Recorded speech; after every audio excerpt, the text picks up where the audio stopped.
pessoal, eu sou a Maria Luísa da Silva, eu sou professora da Universidade Federal do Pará e sou da área da biologia, trabalho com aves e bioacústica e dando continuidade aos nossos vídeos, né, o nosso curso aqui, que estamos tratando sobretudo sobre a biodiversidade. Eu vou falar agora sobre biogeografia, né, para entendermos então como que funciona a biodiversidade atual em função de fatores geográficos e históricos. Então, essa apresentação me baseei no livro da Economia da Natureza, do Wycliffe, e qualquer coisa temos as fontes, né? Posso até fornecer o PDF do livro, para quem se interessar e se aprofundar mais. Então, a questão, né, da história e da biogeografia, que então vai explicar a origem e a manutenção da biodiversidade da Terra, né? Então, ela tem variado bastante o seu estado de equilíbrio ao longo do tempo, né? Desde do surgimento da primeira vida na Terra, e aconteceram, então, uma série de eventos desde esses últimos 600 milhões de anos e que vão fornecer, então, informações úteis para entendermos a biodiversidade atual. Então, será que nós estamos vivendo no tempo máximo de riqueza de espécies em toda a Terra? Se nós ignorarmos os efeitos das atividades humanas, o número de espécies vai continuar a aumentar no futuro, né? Se o passado retém a chave do futuro, para o futuro, então, para não mencionar nossa compreensão do presente, então devemos prestar atenção às lições da história, né? Então, o que intriga é a questão da biodiversidade da zona tropical, que é muito diversificada, né, em contraste com outras regiões, né? Então, como é que nós explicamos essa biodiversidade nas escalas espaciais e temporais, né?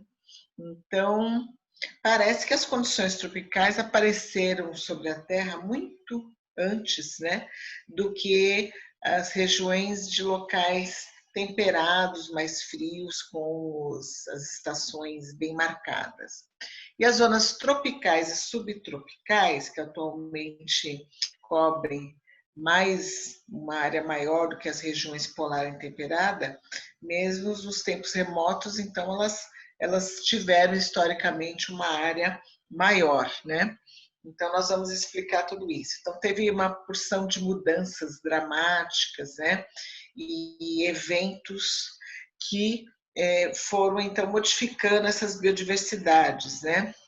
Então, teve então essa flutuação climática, teve eras glaciais, né, nos últimos 2 bilhões de anos, e que alteraram então essa diversidade nessas regiões, né, e explicam o que está acontecendo atualmente. Então, os trópicos eles experimentaram baixa pluviosidade, temperaturas reduzidas, né? Já aconteceu, mesmo essas regiões de hoje. A gente vai explicar como que isso aconteceu.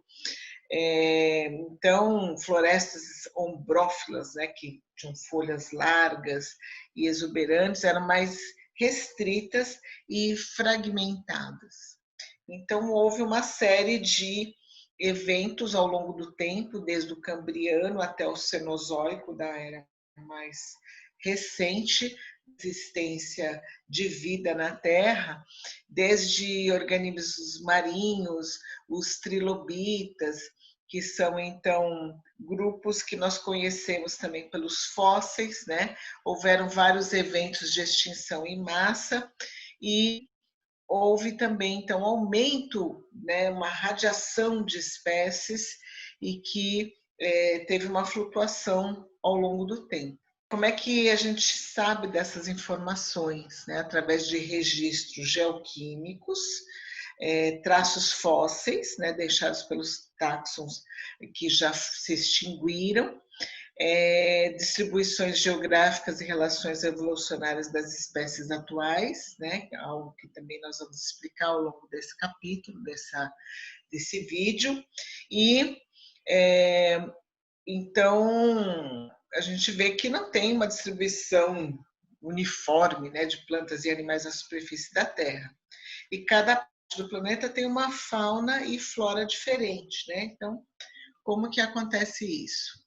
Então, há o que nós chamamos de efeitos filogenéticos, né? Relacionados à morfologia, fisiologia e o comportamento dos organismos, que eles vão refletir, então, as condições e recursos dos seus ambientes atuais, as restrições impostas pelas características de seus ancestrais.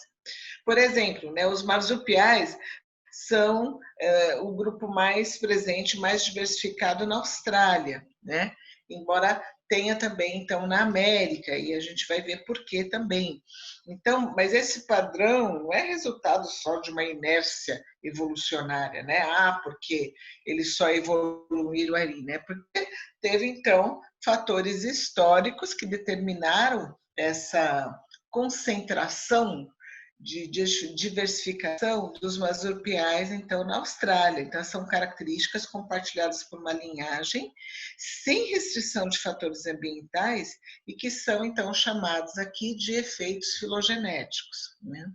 A Austrália funciona como uma grande ilha, e ela, então, apresenta várias espécies que são próprias de lá, né? Então, nós estamos falando aqui, por exemplo, essas folhas que eu estou apresentando nesse slide, são folhas de eucaliptos, né? Então, é uma árvore, lá na Austrália tem dezenas de espécies de eucaliptos, as flores do eucalipto aqui representada então nesse A2, né? Aqui tem um exemplo também de uma outra espécie de planta, a Banksia, que é algo cheio de néctar e que só tem na Austrália, né? Aí você pode me dizer, mas eu já encontrei espécie australiana aqui no Brasil, eucalipto tem aqui no Brasil, mas porque ela foi trazida, né? Na verdade, então, ela é originária da Austrália. E assim como as diversas espécies de cangurus e outra grande diversidade de marsupiais que nós encontramos só na Austrália, né? Mas então esses efeitos filogenéticos, eles vão afetar a estrutura e funcionamento então dos ecossistemas, né? E então, os ecossistemas australianos funcionariam da mesma maneira se o eucalipto fosse substituído por outro tipo de planta? Seriam as florestas de diferentes tipos de árvores menos suscetíveis ao fogo? Se fosse verdade, que consequências este fato teria para a função de um ecossistema, né?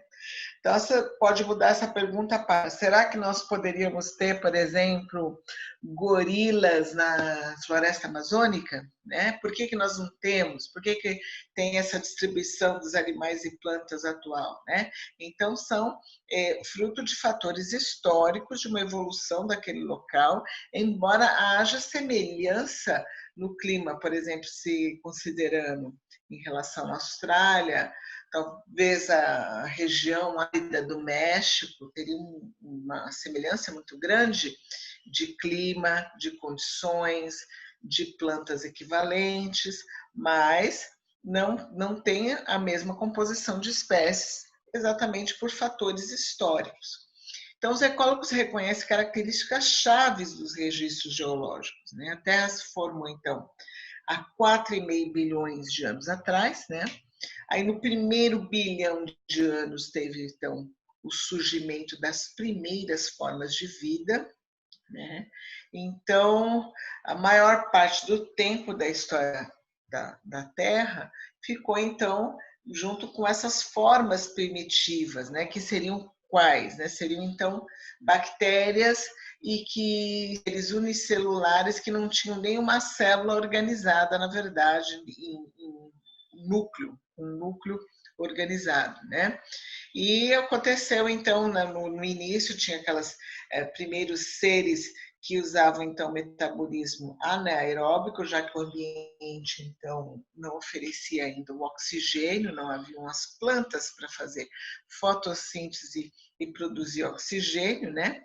E aí a produção de oxigênio pelos primeiros micro-organismos levou ao aumento e à diversificação de formas mais complexas de vida, né? Então, que demorou bastante tempo, aí um tempo geológico que nós estamos nos referindo.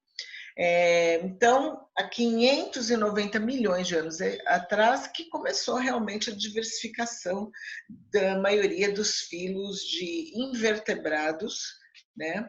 E que teve os primeiros registros fósseis, né? Que dependeu principalmente da existência de carapaças, de tecidos duros, para poder haver o registro, né? Então, muita coisa aconteceu sem que a gente tenha o registro.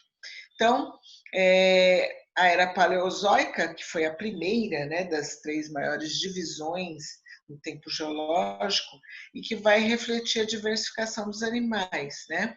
A gente considera a Era Paleozoica até 590 milhões desde 590 milhões de anos até 248 milhões de anos atrás.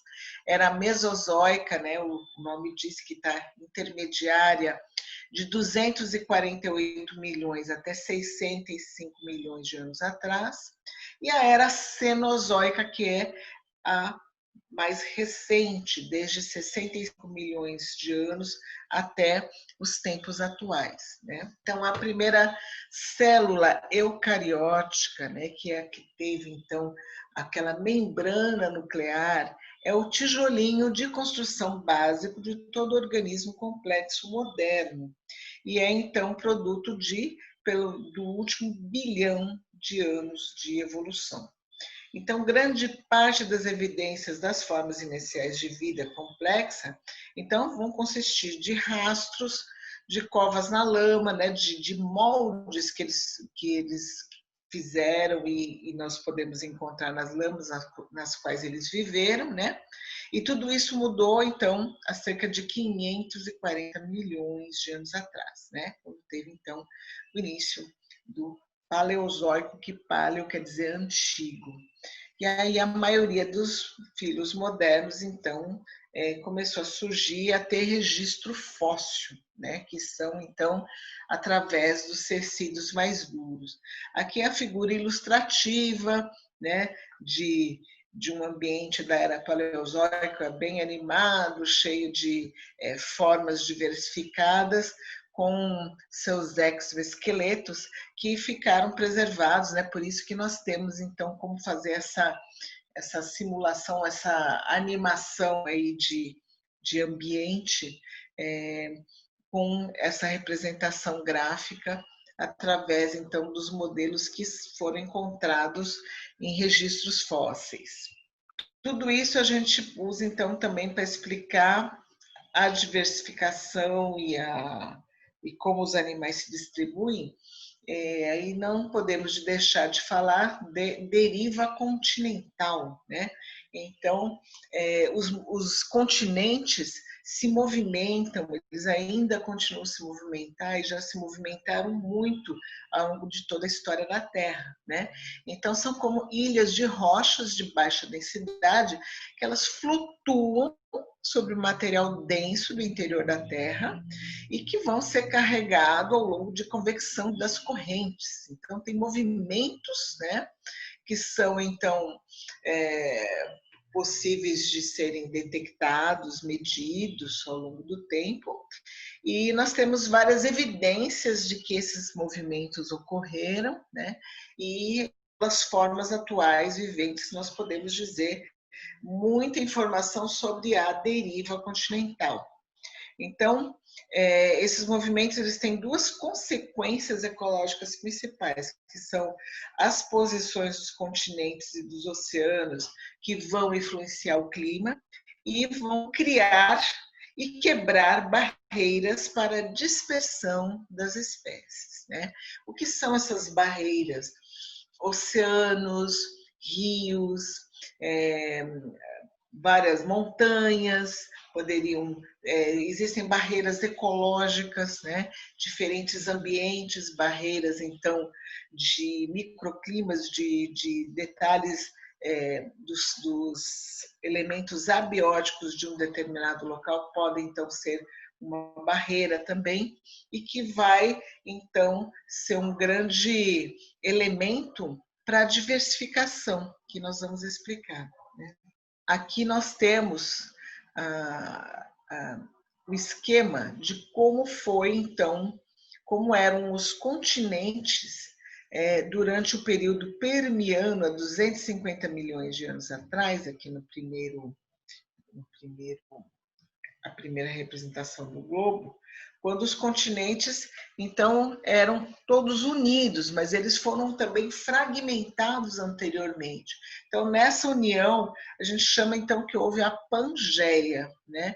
Então, olha, a América do Norte estava unida com a América do Sul e tinha aqui uma união entre a América do Sul e a Austrália através do continente antártico. Aqui a Índia estava meio solta aqui, mas depois ela vai também migrar, se soltar, né? E a Sibéria a gente vê aqui em cima. Então essa que seria então um momento, então tem que unir diversos eventos, né? O que tinha de espécies nesse momento, como que elas podiam se distribuir e o movimento dos próprios continentes. No Cretáceo, então, nós já vimos que houve então uma tendência à separação com a criação até do Mar de Tétis, e que a Laurásia, né, incluindo Europa e Ásia, Sibéria, está tudo aqui unida, e o chamado Gondwana, que seria então América do Sul, África, Índia aqui, né, Austrália e continente antártico. E no período terciário, então, já houve aqui, começou já a separação entre América do Sul e África, que continuou, né? Então houve aqui essa continuidade dessa separação. A Índia se destacou e foi grudar aqui no continente asiático, né?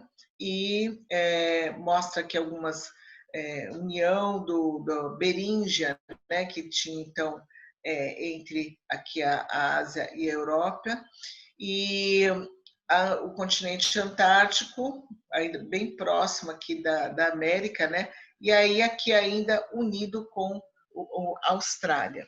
Então houve então todas essas aqui mostrando a situação de Madagascar, né? Então essa ilha, né? A ilha de Madagascar parecida com a disposição que tem hoje nesse último mapa aqui no período terciário. Então, o que acontece com esses locais onde ficaram mais tempo isolados, né? Acontece especiação. Então, há oportunidade dessas espécies que ficaram isoladas de se diferenciarem de grupos de outras que estavam, então, unidos nesse momento aqui da Pangeia, por exemplo, né? Então, por isso que tem uma diversidade própria, uma fauna própria na ilha de Madagascar, em função, então, dessa separação antiga e de ter, então, condições de dar momento para especiação dos grupos que lá ficaram. Aqui eu tenho umas tabelas, então, que estão falando dos principais eventos, né, distribuídos no tempo, e os detalhes do que está acontecendo, né? Como que foi, então, a deriva continental e, mais ou menos, então, seria a estimativa do tempo em que isso ocorreu, né? Então, no período ou época, né? Aqui dividido no tempo na escala geológica, e os principais eventos, as extinções e os principais animais que apareceram. Nesse quadro aqui, então, está mostrando mais os eventos em relação aos continentes, né?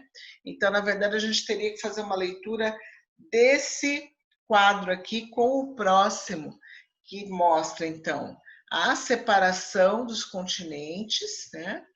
E a questão, então, dos eventos biológicos, né? Mostrando aqui de baixo para cima, na verdade, os primeiros eventos aqui, ó, pré-cambriano, né? Os fósseis, que são extremamente raros nesse período, né? Dos primeiros, depois os primeiros fósseis mais abundantes da vida marinha, no Cambriano, Ordoviciano, né? Então teria os primeiros peixes, invertebrados dominantes, Siluriano, as primeiras plantas terrestres, os primeiros animais terrestres, né? Aí dentro desse carbonífero tem, então, nomes em relação às regiões onde foram encontrados os registros, né, dos primeiros tubarões e anfíbios, né, que eram abundantes, por exemplo, nesse período do Mississippiano. Aqui seria, então, as florestas coníferas, os primeiros répteis do Carbonífero. Aí teve extinção de muitas formas animais, né, incluindo os trilobitas aqui no Permiano. Aí no Triássico, Jurássico, né, que forma então o Mesozoico, foi então a dominância dos répteis, né, que ali então divergiram para dois grandes grupos, que seriam as aves e os mamíferos, né, que formaram a partir de dois grupos de répteis diferentes. E no Cretáceo, então, as primeiras plantas com flores, né? Aí teve, então, extinção dos grandes dinossauros, aí no final, né, do Mesozoico, e daí entra, então, na entrada do Cenozoico, onde apareceram os primeiros mamíferos placentários e aí grandes carnívoros, e os primeiros humanos, então, só no finalzinho aqui, né, no Quaternário, que apareceram, então, as primeiras formas humanas, tá? Então, um resumo desses eventos, né?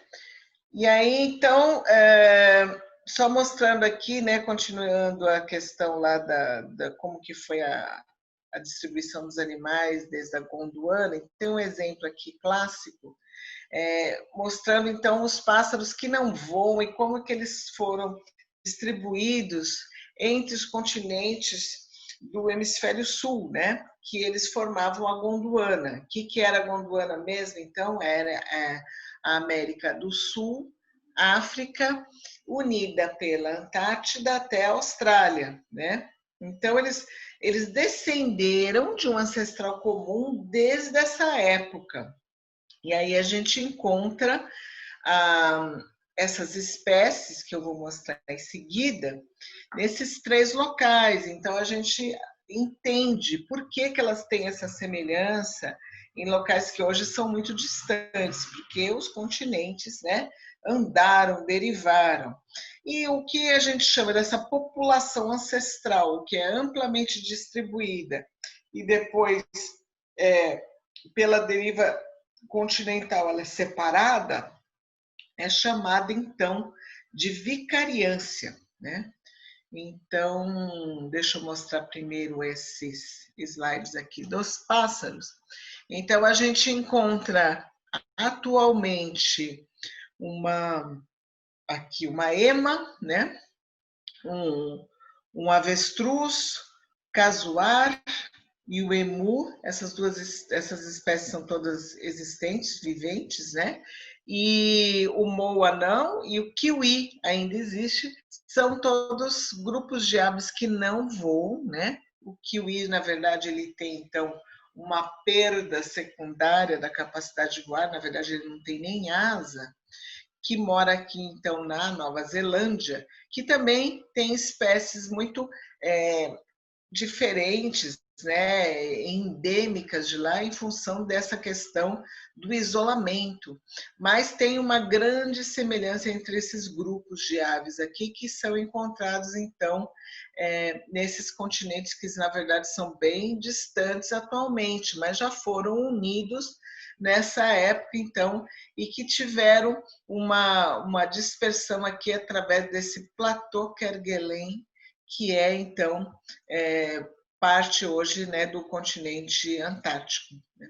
Então, essa distribuição que era anterior, né, como que era antes, para mostrar como que essas espécies, então, por vicariância, ficaram separadas e tem, então, alguma semelhança entre si. Então, quais são as regiões biogeográficas que nós vemos hoje, né? Então, chamamos de região neártica, aqui corresponde, então, a maior parte lá da América do Norte, né? E que teve conexão com o Paleártico, que seria, então, o que corresponde à parte da norte da África, seria a Europa e parte da Ásia. Elas têm uma fauna semelhante, então, tanto a região neártica como a paleártica, chamado de neártico, então, a parte relativa à América do Norte. A paleártica seria, então, mais do Velho Mundo, né? Então, elas compartilham, na verdade, grupos de espécies semelhantes dessas regiões aqui.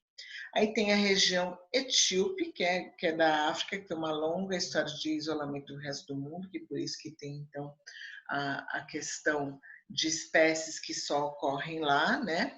A região australiana também tem uma longa história de isolamento. Aí tem a região oriental do sudeste da Ásia, né? Que tem afinidades, então, algumas afinidades com a região paleártica e tem espécies que seriam, então, mais parecidas com a das áreas tropicais. E a região neotropical, que seria, então, a América do Sul, né?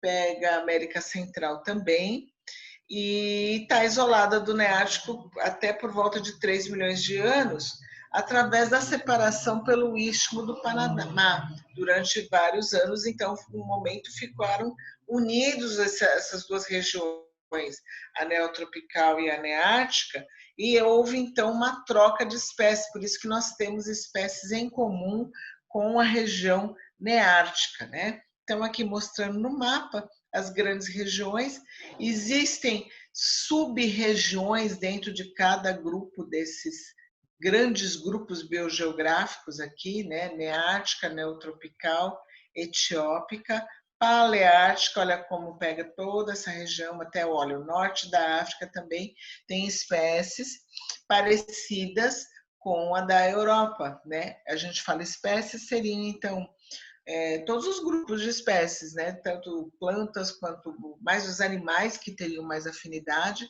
mas as plantas seguem também essa mesma distribuição. Aí tem a região oriental, né? É a região australiana. Aqui tem essas regiões são muito distintas, né?